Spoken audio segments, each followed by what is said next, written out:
La siguiente presentación refiere a los estudios moleculares en neoplasias hematológicas, estudios que se realizan en el Laboratorio de Citometría de Flujo y Biología Molecular del piso 15 del Hospital de Clínicas.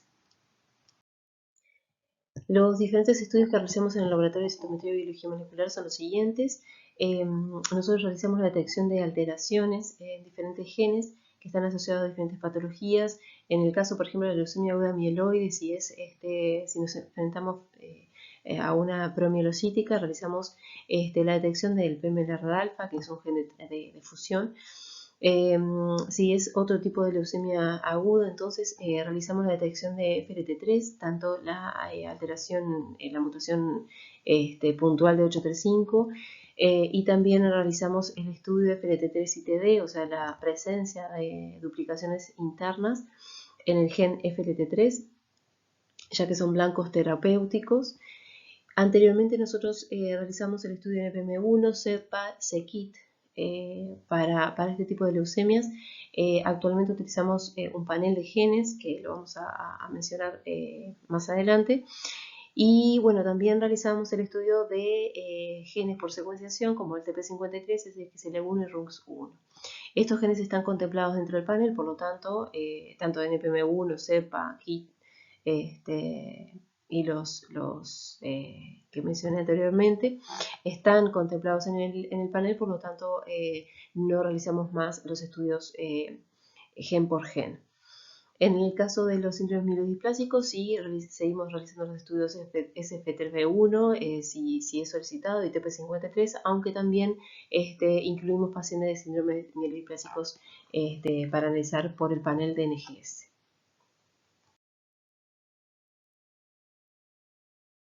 Bueno, entonces como ya mencionamos, en el laboratorio actualmente se realiza el estudio de FLT3 de 835, el ITD de FLT3, en algunos casos BCR-ABL1, y se los incluye a estos pacientes en un panel que es un consorcio mieloide y que se compra a la empresa Sofia Genetics. Es un panel que realiza el análisis por captura y incluye 63 genes. En rojo están los genes que estudiamos anteriormente de forma gen por gen, y ahora están incluidos entonces en ese panel de 63 genes que contemplan muchos más, como IDH1, IDH2, TET2, bueno, un montón de genes que se analizan ahora de forma en grupo.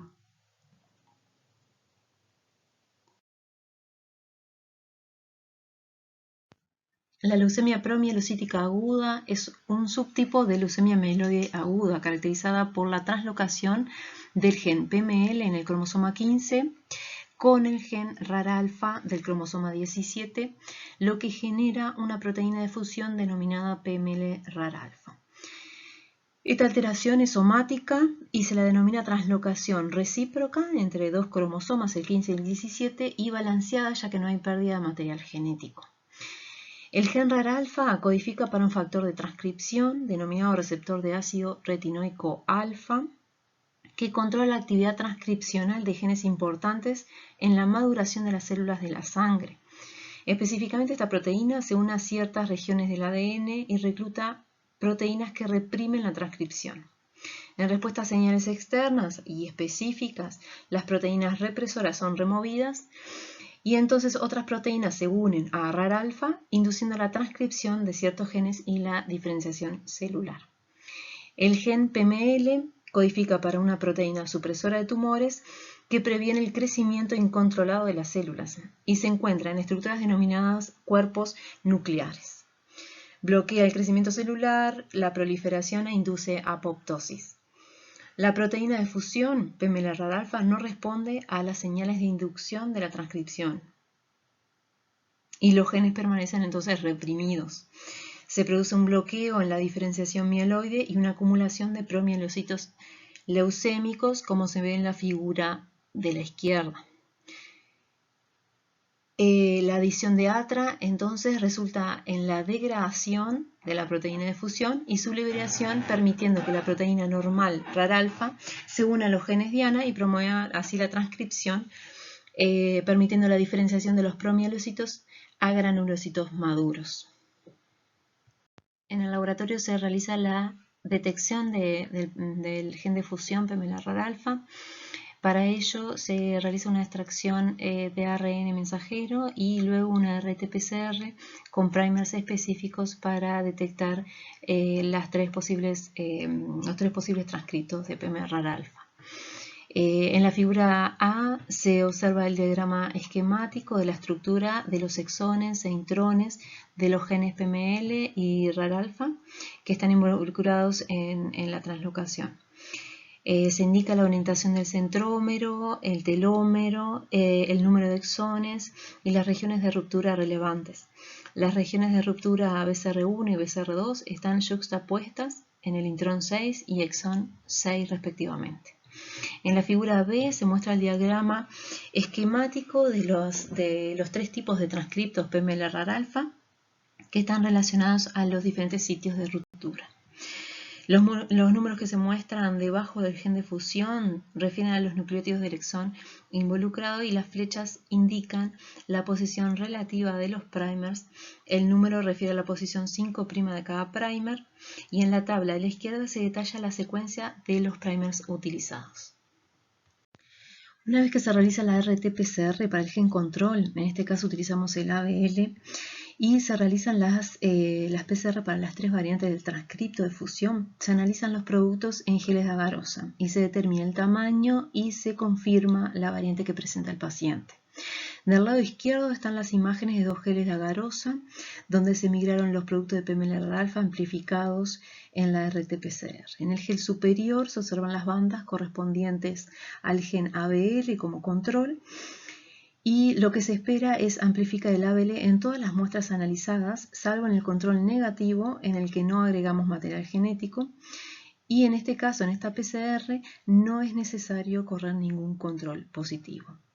Las bandas de ABL presentan un peso de aproximadamente 258 pares de base, y esto lo podemos determinar al correr un marcador de peso en el gel de agarosa. En el gel inferior se observan los productos obtenidos en la RT-PCR denominada Round 1 para dos pacientes P1 y P2. En el caso del paciente P2 es positivo para BCR1. En esta PCR sí es necesario correr un control positivo y por supuesto también un control negativo en el que no esperamos la amplificación de ninguna banda. En el caso de que haya presencia de banda a nivel del positivo, en las muestras del paciente se va a realizar una PCR confirmatoria a partir del cDNA. En este caso, en el paciente 2, se visualiza una banda que coincide con el tamaño esperado para el transcripto BCR1, confirmando así que es un paciente positivo para esta variante. Los primers en cada PCR son diferenciales, por eso el tamaño diferencial del producto amplificado. Y es importante el marcador de peso, que se corre también, como dijimos, en los geles de agarosa para poder determinar el tamaño de las bandas. Este marcador de peso en particular presenta bandas de tamaño conocidos que van de 100 pares de bases hasta los 1000 pares de bases. Del lado derecho están especificados los tamaños de los amplicones esperados. Para el diagnóstico entonces es una PCR que se denomina Round 1 con unos primers específicos. Para la confirmación también es a partir del cDNA con otros primers específicos, y para el seguimiento del paciente para una variante en particular se realiza un Round 2 que el material de partida es el producto de PCR del Round 1 y la extracción de ARN se debe realizar a partir de médula ósea. El gen FLT3 está ubicado en el brazo largo del cromosoma 13 en la posición 12.2. En la imagen inferior observamos la posición del gen FLT3 en el cromosoma 13 y el contexto genómico. Bueno, el gen FLT3 codifica para un receptor miembro de la familia de tirosinquinasa clase 3. Cuando está activado, es capaz de fosforilar y activar múltiples moléculas que participan en el control de la apoptosis, de la proliferación y la diferenciación de células progenitoras hematopoieticas en la médula ósea. Las mutaciones en este gen son una de las alteraciones somáticas genéticas más frecuentes en las leucemias agudas mieloides y se han identificado dos tipos de mutaciones o alteraciones: la duplicación interna en tándem o las denominadas FLT3 y TD, que son de 3 a 400 pares de bases en la región o dominio yuxtamembrana, y que se identifican aproximadamente en el 25% de las leucemias mieloides agudas. Y las mutaciones puntuales, que generalmente involucran al ácido aspartico en la posición 835 del dominio quinasa y que están identificadas en el 10% de las leucemias agudas mieloides. Ambos tipos de mutaciones activan de forma constitutiva el receptor en ausencia de ligando, y esto lleva a una inducción del crecimiento celular e inhibición de la apoptosis a través de la activación de una cascada de señalización de diversas proteínas. La presencia de los ITD tendrían un rol patogénico y confieren un peor pronóstico en pacientes con LAM. En el laboratorio se realiza la detección de duplicaciones internas en tándem entre los cromosomas 14 y 15 del gen FLT3, con los primers que se detallan en la tabla de la izquierda. El material de partida es ADN genómico, se realiza la PCR y se visualiza en gel de agarosa al 2,5%. En caso de no presentar ITD, se observa un producto único de 329 pares de base. Si se observa una banda extra mayor a la banda de 329 pares de base, estamos frente a un paciente que presenta ITD, por lo que se realiza una nueva PCR con un diseño de primer diferente. En este caso, el primer forward está marcado con un fluoróforo y se realiza el análisis de fragmentos por electroforesis capilar para poder calcular la relación entre el alelo mutado y el alelo normal, que se define como el ratio. El segundo tipo de alteración que se determina en el laboratorio son las alteraciones puntuales en el gen FLT3 en el exón 20 del loop de activación en el dominio tirosinquinasa 2. Casi todas estas mutaciones involucran la sustitución de un aspartato por una tirosina en el codón 835.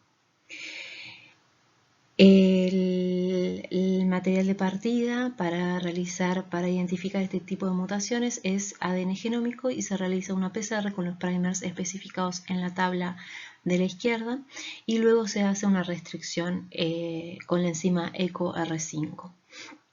En la imagen de la derecha, en la imagen A, representa entonces los dominios tirosinquinasa del gen FLT3. Se identifica la mutación de 835 y se identifica también la secuencia donde se da la restricción por EcoR5.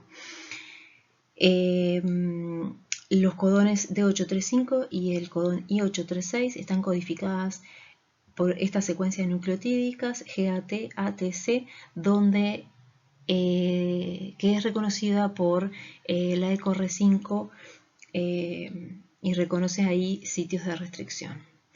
En pacientes normales donde no se da la alteración, se obtienen, la enzima digiere de forma normal y se generan dos bandas de 68 y 46 pares de base, y cuando se da la alteración, entonces se pierde un sitio de restricción, por lo tanto se generan las bandas de 114 pares de base. En la imagen B muestra entonces 4 pacientes, 3 de los cuales son pacientes negativos para la alteración, y el paciente 4 presenta entonces la ausencia en el sitio de restricción, y por lo tanto se observan los 3 tipos de fragmento.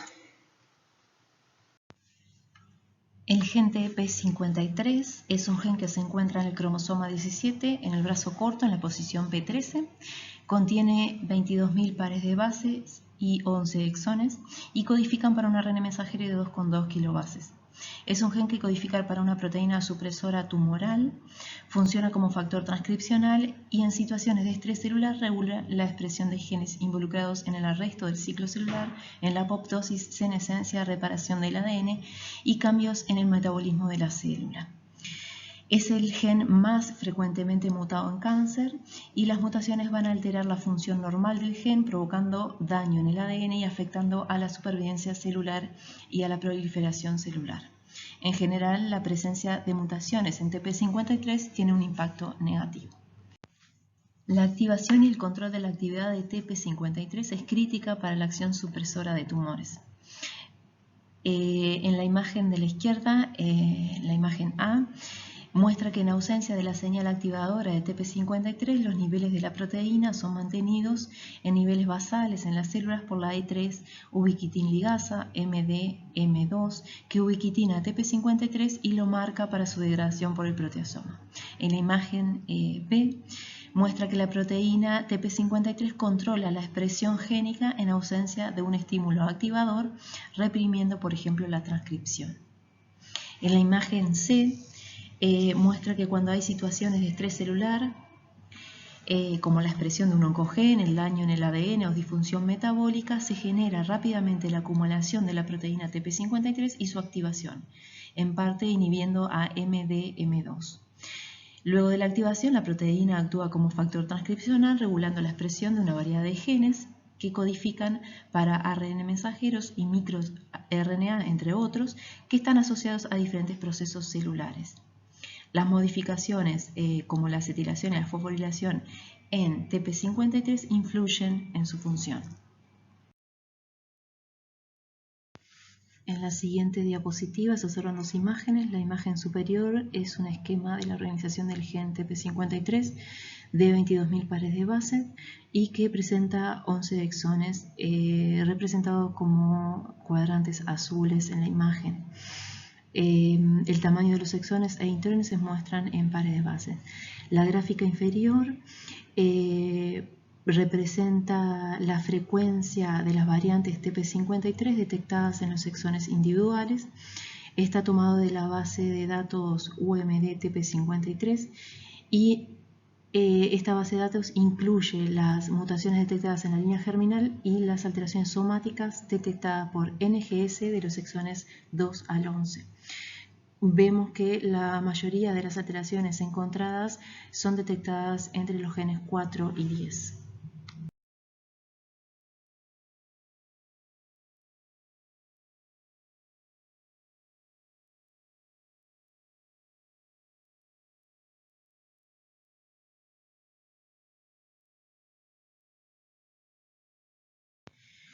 En el laboratorio de biología molecular realizamos la detección de las alteraciones en los exones 4, 5, 6, 7, 8, 9 y 10 y las regiones intrónicas 5 y 8 del gen TP53.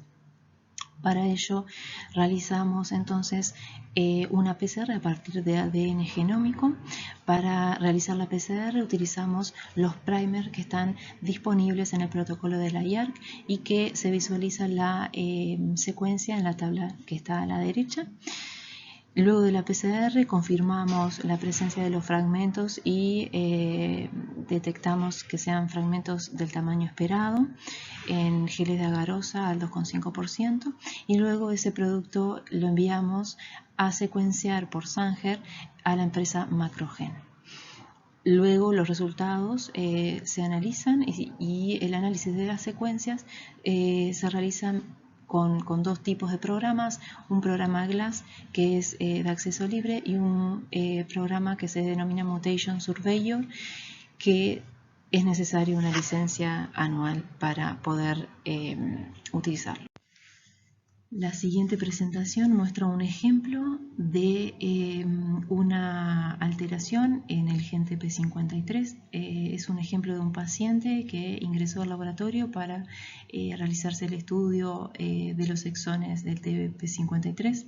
Se realizó la extracción de ADN y se amplificó los exones que se estudian en el laboratorio y se mandaron a secuenciar a Macrogen. Las secuencias fueron analizadas con el programa GLASS y el programa Mutation Surveyor y se encontró en el exón 7 una alteración, un cambio puntual de guanina por adenina en la región codificante C731 que produce un cambio en la proteína en el codón 244 del exón 7. Según la base de datos COSMIC, es una alteración patogénica según los algoritmos de predicción. El gen SF3B1 es un gen que se ubica en el cromosoma 2, en el brazo largo, en la posición 33.1. Codifica para la subunidad 1 del complejo de splicing 3B, que es un componente central de la ribonucleoproteína U2, que reconoce el sitio 3' de ensamblaje en las uniones intrón-exón. En la siguiente diapositiva se observa de forma esquemática el splicing de ARN en células con SF3B1 normal y mutado. El SF3B1, como dijimos anteriormente, es un componente de la ribonucleoproteína U2 que está involucrada en el reconocimiento del sitio de splicing. Las alteraciones en este gen resultan en un reconocimiento erróneo de los sitios de splicing mediante la utilización de sitios crípticos. Así se generan codones prematuros de terminación y los ARN mensajeros aberrantes son degradados. De todas las alteraciones descritas en el spliceosoma, solo las mutaciones en SF3B1 han sido relacionadas con un pronóstico favorable en la mayoría de los estudios realizados, asociándose además con la presencia de sideroblastos en anillo. En el esquema inferior se representa lo que ocurre cuando se da una alteración en este gen y la formación de sideroblastos en anillo. La siguiente imagen muestra las alteraciones en el gen SF3B1. El gen codifica para una proteína que tiene un dominio N-terminal, una región C-terminal, y en la región C-terminal presenta 22 dominios denominados dominios HIT, donde se van a encontrar la mayoría de las mutaciones. Y se agrupan generalmente en los exones 14 y 15 entre los aminoácidos 622 y 700, siendo la más frecuente la mutación K700E. También se asocian este tipo de alteraciones con diferentes tipos de neoplasia. En el laboratorio de biología molecular se realiza la identificación de alteraciones en las secuencias de los exones 14, 15 y 16 y en la región intrónica 15 del gen SF3B1. Para ello se hace la extracción de ADN y una PCR para los exones que ya mencionamos con los primers que se especifican en la tabla. Una vez que obtenemos los productos amplificados, se corren en geles de agarosa al 2,5% y chequeamos que las bandas estén al nivel que esperamos. En el caso del exón 14, a nivel de 365 pares de bases, y el exón 15-16, que incluye también al intrón, de 744 pares de bases. Una vez que tenemos estos productos chequeados, enviamos los productos a Macrogen para que se haga la secuenciación por Sanger. El análisis de las secuencias se realizan con dos programas, el GLASS, que dijimos que era libre, y el Mutation Surveyor. El siguiente es un ejemplo del estudio del gen SF3B1 en el laboratorio.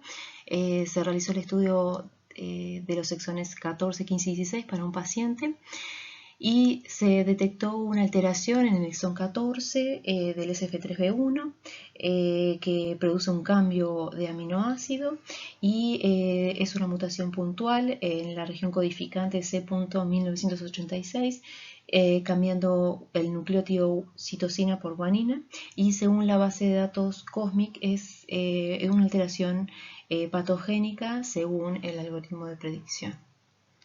Como mencionábamos anteriormente, entonces el estudio por NGS lo realizamos con un kit de SOPHIA GENETIC que incluye 63 genes y que realiza el estudio entonces y la captura con sondas complementarias. Básicamente la estrategia de diseño de paneles se basan en dos estrategias diferentes. En una de las estrategias se amplifican las regiones de interés mediante unión de primers específicos, que es la estrategia por amplicones, y luego tenemos la estrategia del diseño de paneles por sondas que en este caso el ADN se enriquece en las regiones de interés por captura con unas ondas complementarias específicas al panel que yo quiero analizar. En esta diapo mostramos entonces la estrategia de diseño por amplicones y que se basa en la amplificación por PCR en las regiones de interés mediante la unión de primers específicos, como dijimos anteriormente, y el protocolo para la obtención de librerías consta de dos pasos principales. En primer lugar se generan los amplicones de interés mediante amplificación por PCR y después se ligan en los extremos de cada amplicón un índice que también se denomina index o barcode, que es específico de cada muestra, y un adaptador compatible con la plataforma de secuenciación que vaya a emplearse. En el caso de nuestro laboratorio utilizamos el MySeq, que es plataforma Illumina, y por lo tanto los adaptadores tienen que ser para esa plataforma. En la imagen entonces lo que vemos es eso, es diferentes regiones de interés que van a ser amplificadas por esos paneles específicos, o sea que es un enriquecimiento por amplicones y luego la secuenciación. Siguiendo con las estrategias, esta diapo muestra la estrategia de diseño por captura. Es el que utiliza entonces el kit de SOPHIA GENETICS y consta de 3 pasos. Es un protocolo más extenso que el anterior y las 3 etapas es, primero hay una fragmentación del ADN genómico, puede ser mecánica o enzimáticamente. Segundo, hay una generación y amplificación de las librerías mediante la ligación de los índices y adaptadores. Y tercero, es un enriquecimiento de la librería en las regiones de interés mediante hibridación y captura con sondas complementarias. Se basa entonces en el uso de sondas moleculares que capturan por hibridación las regiones genómicas de interés. Por lo tanto, se puede analizar mayor cantidad de regiones, lleva más tiempo por estas etapas que tiene, que son más cantidad, y utiliza más cantidad de material de partida. Bueno, y dependiendo entonces del objetivo del panel, se va a realizar estudios sobre diferentes tipos de muestras. Pueden ser muestras de ARN si queremos detectar reordenamientos o genes de fusión o niveles de expresión. Acordarse de que las librerías siempre se hacen a partir de ADN y por lo tanto el ARN tiene que ser retrotranscripto a cDNA. Y en el caso de querer detectar alteraciones somáticas, podemos partir de ADN genómico, tanto de médula ósea o de sangre periférica, y detectar entonces las alteraciones que hay a nivel del ADN tumoral. El material de partida es crítico para tener una buena librería y buenos resultados de secuenciación. Para ello entonces se recomienda, es muy recomendable que la muestra sea fresca, tanto para hacer sangre periférica como médula ósea. Esto es que no hayan pasado más de 24 horas de haber sido extraída del paciente y haya ingresado entonces al laboratorio para realizarse la extracción de ADN o ARN.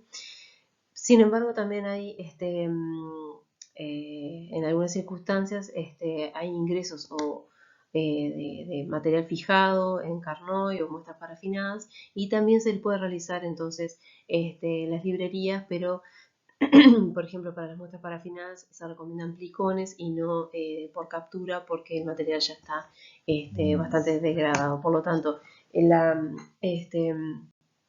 calidad del material es crítico en este proceso. Bueno, y para poder determinar entonces la pureza, la concentración y la integridad del material, nosotros contamos con un equipamiento en el laboratorio que es el que se muestra en la diapositiva. Nosotros tenemos un nanodrop de termo, el Cubit de termo también y el QCEP de Bioptic.